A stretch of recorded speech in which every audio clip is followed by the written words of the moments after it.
Hello, my name is Warren Hogan and I'm an industry professor here at the UTS Business School. Today I want to speak to you about the Australian economy in the perspective of the HSC economics syllabus. This is an update on what's going on in the global economy and specifically here in Australia in late 2019. So let's get started with the global economy. The global economy has slowed down in 2019 from a very strong rate of growth in 2018. Slowdown simply means the rate of growth this year was slower than last year. There have been two major factors driving this slower rate of world economic growth. The first one has been that the major economies of the world have all slowed down over the course of the year. And of course, when the big economies slow, this really just mathematically brings the whole world economy down with it. The other factor has been, I think, the more high-profile issue around a slowdown in world trade. So I want to bring in the first chart now of world trade growth. This is WTO data showing the growth in world trade for the last 20-odd years. And you can see quite clearly that in the last 18 months or so, world trade growth has slowed down. We are using a global measure, an emerging markets measure, and an advanced economy measure here. So why has world trade slowed down? The big story has been these trade wars. US President Donald Trump has really taken to using tariffs is part of his Make America Great Again strategy. And of course, that is causing all sorts of problems around global trade and concerns about the future of global trade. Indeed, if we read the press, we listen to the kind of concerns coming from other policymakers, not least those associated with world trade negotiations and things like negotiating free trade agreements. This strategy from the US president is potentially going to drive the world economy into a recession. This isn't just about China and the US, although that is a very strong axis in this trade war, but we can see that the US president has been using tariffs across many different countries, including Europe, Canada, Mexico. So I think there's a few points here to make. The first one is that despite the concerns of many about the potential for a tariff-led slump in world trade, the slowdown we have seen in the last 18 months is actually quite mild. We saw a similar type of slowdown a few years ago. You can see from the chart that the big slump in world trade during the global financial crisis of 2008, 2009 was much more significant than what we're seeing now. And of course, you look to the previous recession to that in 2001, and that was a more significant slowdown in world trade. This doesn't mean that the imposition of tariffs or the increase in rhetoric around trade isn't doing damage, but I think it's something that plays out over a longer period of time. It doesn't happen in a crisis type environment. You don't see world trade collapse. So we need to be very concerned about this, and of course, rising barriers to trade, especially the use of tariffs, is going to cause world trade to be much weaker than it otherwise would be. And this does hurt the well-being of everyone in the world economy, where trade tends to be a great source of benefit and increase in economic activity, and most importantly, productivity and living standards. This is already happening though. You can see prior to the global financial crisis, world trade would grow at about 5, 6, 7% generally, much stronger than world growth. In the last 10 years, it's only grown at around 3, 4, 5%. Obviously, it's not growing at all right now. And if these trade wars continue, if it intensifies, you'd expect there to be very little trade growth. And this is really putting a halt to the globalization process that has been evident for really the past 30 or 40 years. Okay, moving along, that's the global environment, slowdown, but not necessarily a disaster. I think fears of recession are a little bit overblown at this stage, but people will be watching very closely as we go into 2020. Turning to Australia now, our economy has also slowed quite considerably in the last year or so. And again, concerns here about recession, concerns here about the economy's performance. If we look at slide number 1, you can see quite clearly that the economy has slowed down. This chart here shows the annual rate of growth of Australian GDP for the last 10 years or so, and the bars down the bottom are the quarterly rate of growth. So we've had this slowdown in Australia from growth that's really been pretty steady at around 2 to 3% for the last 6 or 7 years to 1.4% through to the middle of the year. There's a few points to note here. The first one, of course, is why this slowdown has occurred. And it's really been the result of a number of factors, but most importantly, I think, has been the big decline in house prices across Sydney and Melbourne, but more generally across Australia as well, since 2017. And I'll come back to that in a minute. The global slowdown is playing a role here. Although, interestingly, here in Australia, the effects of the trade war are not only pretty mild in terms of our trade position, but in fact, we could be benefiting at the moment because China's redirecting their demand towards domestic activities, which of course is things like building infrastructure, which requires the iron ore and coal to produce the steel for their infrastructure, so that helps us. But also we're seeing in our agricultural exports a big lift in things like beef exports because they're not going to the US. So the trade war, is having an effect through its uncertainty and through certain industries, but it's also benefiting Australia to some extent. So let's turn to the reasons for this. And as I said, it's largely a domestic-driven story. There's three key factors: the slowdown in consumption on the back of the fall in house prices, continued weakness in mining investment in 2018 and early 19, which actually seems to be running its course and could be turning up because of the stronger commodity markets. And the other one is weakness in housing construction. I would like to note, as we point out here, the RBA governor has been talking about a gentle turning point. And what he refers to here, I think, is if you look at the quarterly figures, they're showing more growth in early 2019 than there was in late 2018. So even though the annual rate of growth is looking like it's sort of falling off a cliff almost, the quarterly profile is actually a little stronger this year than it was last year. So that's the gentle turning point. I think the issue now is, what are the chances of this turning point getting traction and stronger growth occurring next year? So let's look at chart 2, and we're showing here, I think, the key driver of spending, of activity in the economy, which is private sector spending. And you can see from this chart the big slowdown, much more than an overall GDP in the last year. And this private spending is essentially private sector consumption, so everyday Australians spending on household items and so forth. It is business investment, housing activity. The one piece of private sector spending we've removed from this data is infrastructure spending, because that's heavily guided by what governments are doing.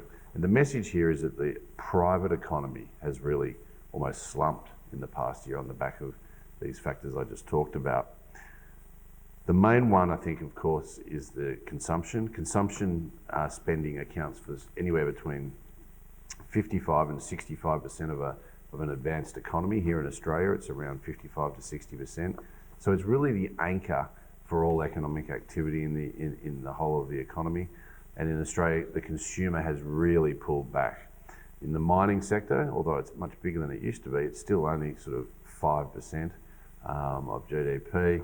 Housing construction's 8 to 10%. So they're important and they can be volatile, but it's this consumer spending story which is really dominating Australian economic activity, driving this private sector spending down.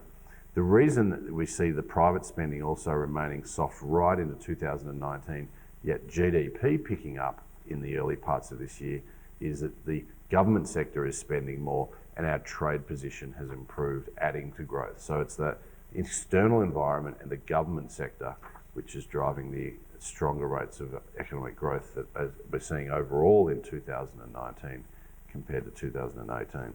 So let's turn to the Australian consumer, because it's really the story of the moment. And if we look at the next chart, this shows you, I think, the background setting, which is wage growth. And I think it's quite well known now that wages have been slower in Australia in the past 5 or 6 years compared to where they were in the pre-crisis level. So this chart highlights the point very well. Before 2008-9, Australian wages really comfortably grew above 3%. They even got above 4% for a while in the years of the first commodity boom before the global financial crisis in 2008, but have since really fallen quite substantially in terms of rates of growth, not outright levels of wages. And that bottomed out in 2016, and we're seeing a mild recovery.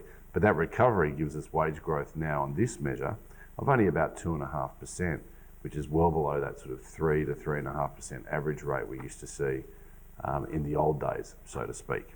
And of course, this is something Australians are having to get used to. And I think many people, not just in Australia, but in most economies, when they have a short-term surprise, particularly a downside surprise on their wages, they will tend to sort of not necessarily change their spending habits. They're not going to shift their standard of living. They're not going to suddenly, move out of their house or, not buy a new car. They'll tend to save less for a little while.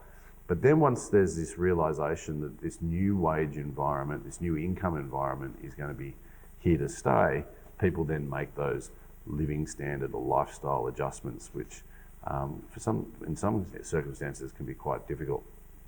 And this seems to be part of the story of the last few years. Australians have now accepted that rate of growth of wages of 2 or 3% is actually the new normal rather than 3 to 4%. And that's seen some adjustments to consumer spending.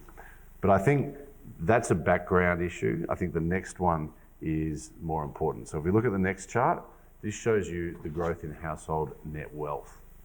And household net wealth is made up of a few things. The assets of households are largely equities, mostly held in superannuation, and then houses. And that's really land in actual fact. And then that's the debt of a household is subtracted from that, and most of the debt of households, the great majority of it, is mortgage debt. So when you take the assets, add them up, take away the debt, you get the level of net worth of households across the whole economy, and then this chart measures its growth. And this is really a sense of how much wealthier people are feeling. And you can see the growth was pretty steady. It can be quite cyclical as equity markets and housing markets prices move through the economic cycle. This can move around. But all through the 1990s and early part of the 21st century, it was on a steady upward drift. The average for that whole 20-year period before the global financial crisis was about 7%, as the chart highlights.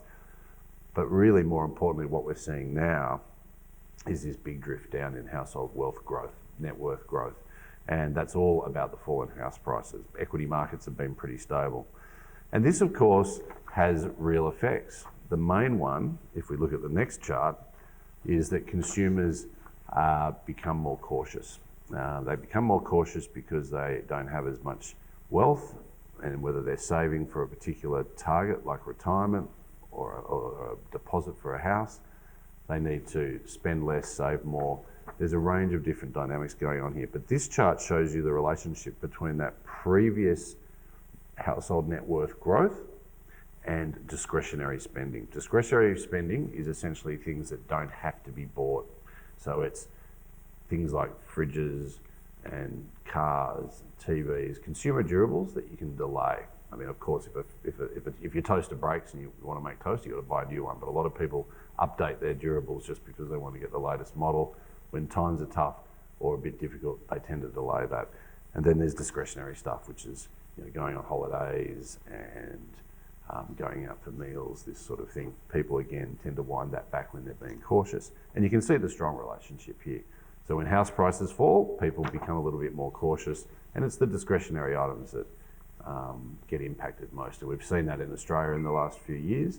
Most importantly, things like motor vehicle sales, particularly luxury motor vehicle sales, which have done very, very well in the past 10 years or so.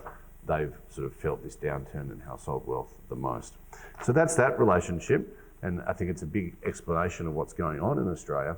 But what should we expect going forward? Well, in this last few months, from the middle of 2019, we've seen some substantial government policy action. The big one from the government side has been their lower middle income tax offset, which was in their budget, which came into effect in July. And that's essentially providing a cash rebate to lower middle income earners up to $1,000 a head. Couples, that's $2,000. These are substantial numbers, and this is money that will be either put into the economy through spending or used to pay off debt or increase savings, I improve that consumer balance sheet. So that's, I think, a very important policy action. The next ones were the rate cuts from the RBA. They are concerned of the trajectory of the economy. They're concerned that there's not enough inflation in the economy, and I'll come back to that in a minute. They've cut rates. This, of course, provides a boost to the household sector, particularly those households that have variable rate mortgages, which is literally 30% of all households have a variable mortgage interest rate, variable rate mortgage, and they straight away, if they wish, they can lower their repayments and they get extra money each week from that lower mortgage servicing. So this has had a big impact on the housing market. So if we look at the next chart, this shows the relationship between auction clearance rates, which is essentially the percentage of houses that get sold at auction each month. The big markets of Sydney and Melbourne, the auction is the main technique for selling houses, less so in the smaller markets. But it shows the relationship between the residential property clearance rate and house prices. And it's quite clear, this data goes back about 10 years, that there's a strong relationship. And what we're seeing here is a very significant response to the policy actions of the government, and that is a big rise in clearance rates. And that will filter through to house prices. In fact, we're already seeing it. Some of the more well-regarded indicators of house prices have risen about 5% in the last 3 months. That's a 20% annualised pace, given that Sydney and Melbourne property prices only fell about sort of 13 to 15% over that sort of 18 to 24 month period in 2017, 18 and early 19.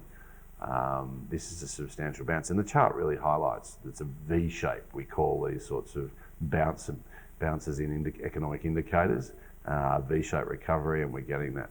This should give us some confidence that that gentle turning point the RBA is talking about could come to pass. That is, economic growth should start to pick up because house prices go up, household wealth improves, and people start to spend more on those discretionary items. They go back to the stores, they buy a new fridge, they buy a new car, this sort of thing.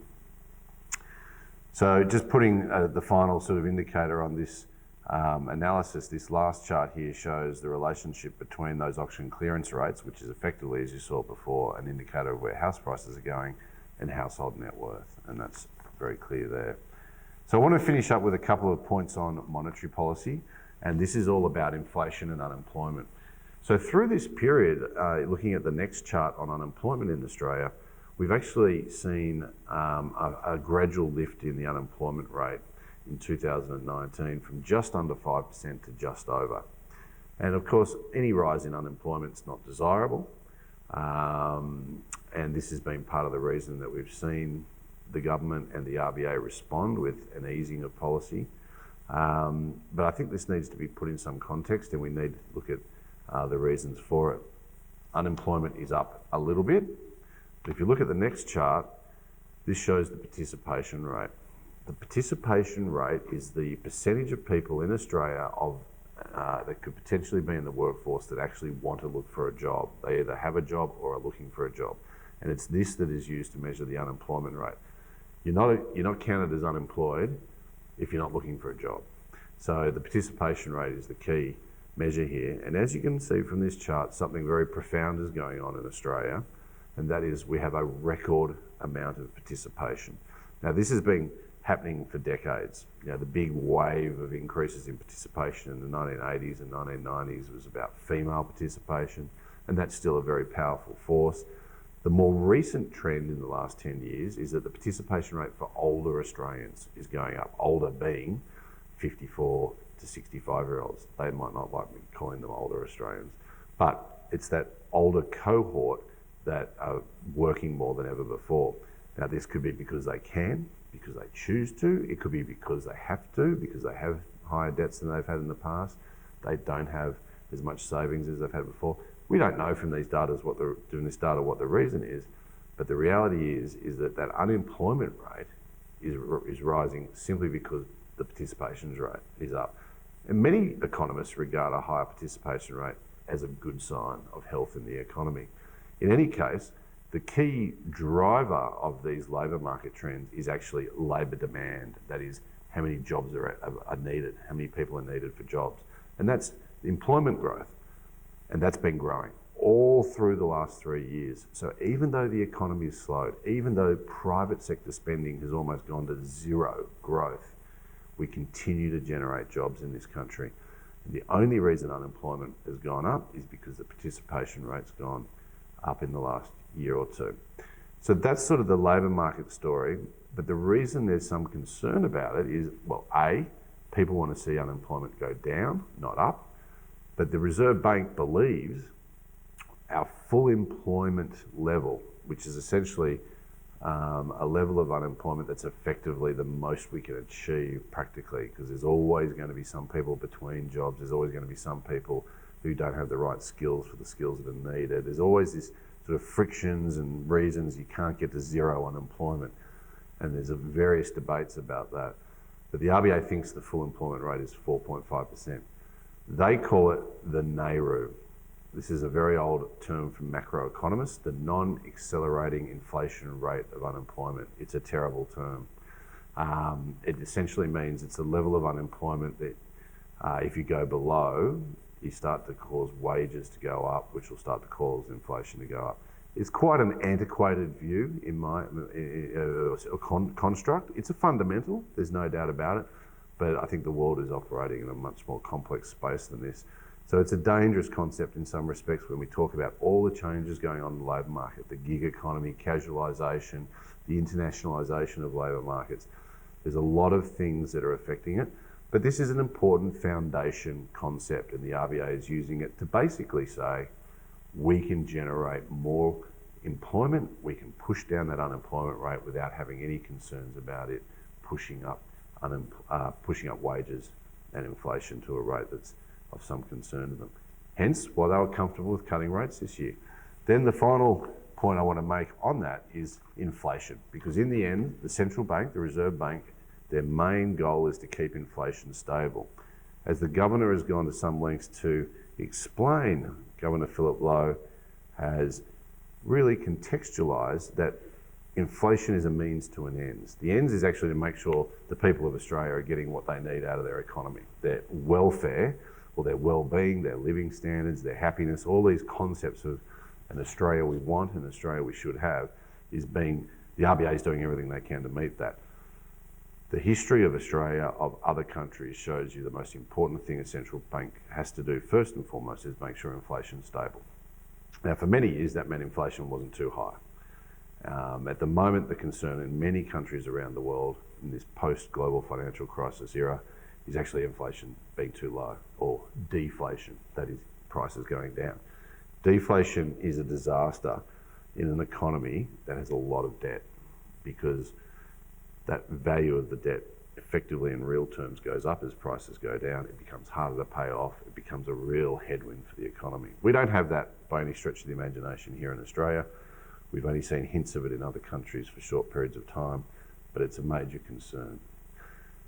Where is our inflation story right now? This next chart shows inflation in Australia in the last 10 years or so, 20 years. It shows the target that the RBA has, which has been around since 1993, which is 2 to 3% on average over time. So they don't have to be in that band the whole time. They don't have to always be in it, but they have to have an average of it, of somewhere between 2 and 3 over about a 5, 6, 7 year period. And you can see right now that they're not hitting that target. Inflation is below the target. This is a global phenomenon. There are question marks about whether the RBA can actually achieve that. And that's a big debate going on right now. But the reality is we got some soft inflation numbers early in 2019. Put that into the mix of a slowing economy, concerns about the housing market earlier in the year, concerns about the labour market, this idea that you can actually get lower unemployment in the future, and this was one of the major reasons why they reduced interest rates this year to a record low 0.75%. So that's the Australian economic story as it sits as we're heading into 2020. It's an economy that has slowed down, it's an economy that has seen a policy response, and it is an economy that is showing signs of recovery, the gentle turning point, as the RBA says. So I hope this has given you some perspective. I hope it's given you some numbers to think about. and I wish you well with your studies. Thank you.